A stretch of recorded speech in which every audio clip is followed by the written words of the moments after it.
Assalomu alaykum, hurmatli konferensiya ishtirokchilari. Qatu Farg'ona filiali dastur injiniring kafedrasida assistent lavozimida ishlayman. Bugungi mavzuyimiz koronavirusning elektron tijoratga ta'siri O'zbekiston misolida. Koronavirusning tarqalishi bizning hayotimiz va bir-birimiz bilan munosabatimizga juda katta ta'sir ko'rsatdi. Bu nafaqat kundalik hayotni o'zgartirdi, balki elektron tijoratga ham sezilarli ta'sir ko'rsatdi.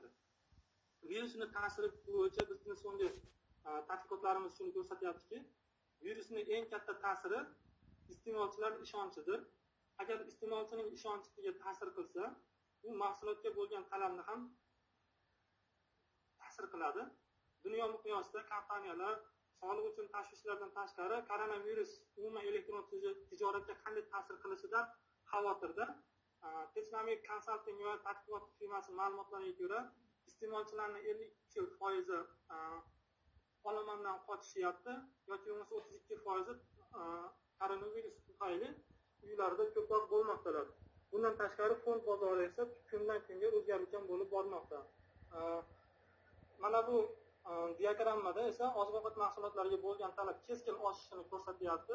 Ya'ni supermarketlarga birinchi 161%, undan tashqari o'sha media saytlariga bo'lgan talablar 80% va telekommunikatsiya xizmatlariga 32%. Bundan tashqari esa pastlarida esa turizm, turli xil ko'ngilochar mashg'ulotlarga esa -57% dan kamayganini ko'rsatyapti.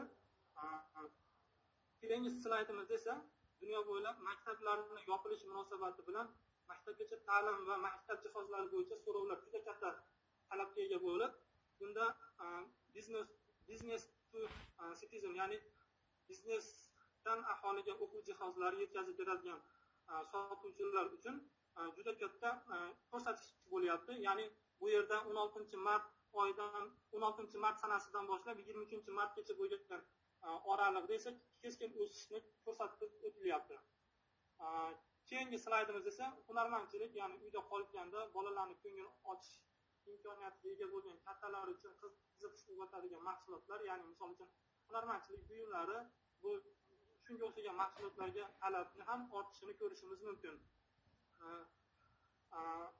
Epidemiya davrida elektron tijorat sezilarli rivojlandi.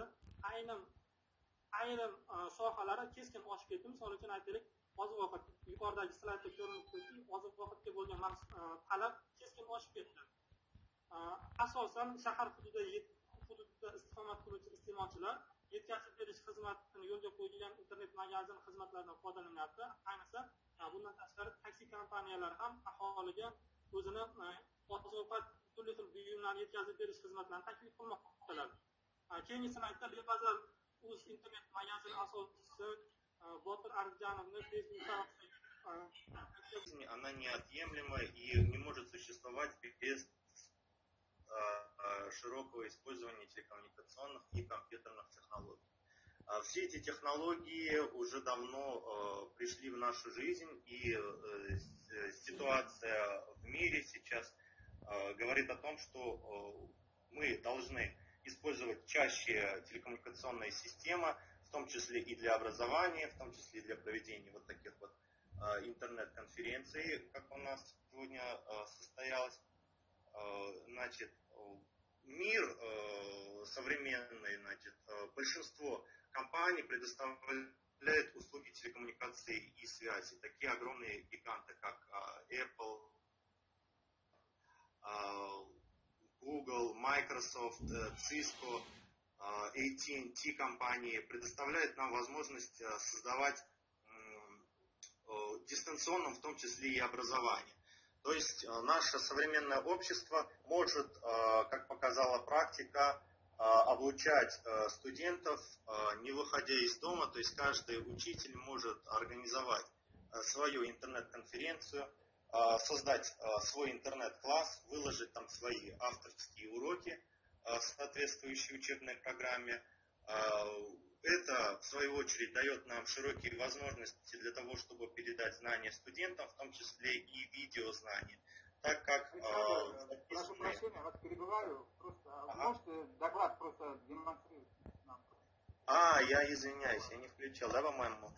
Так, сейчас, секундочку. Секундочку, да.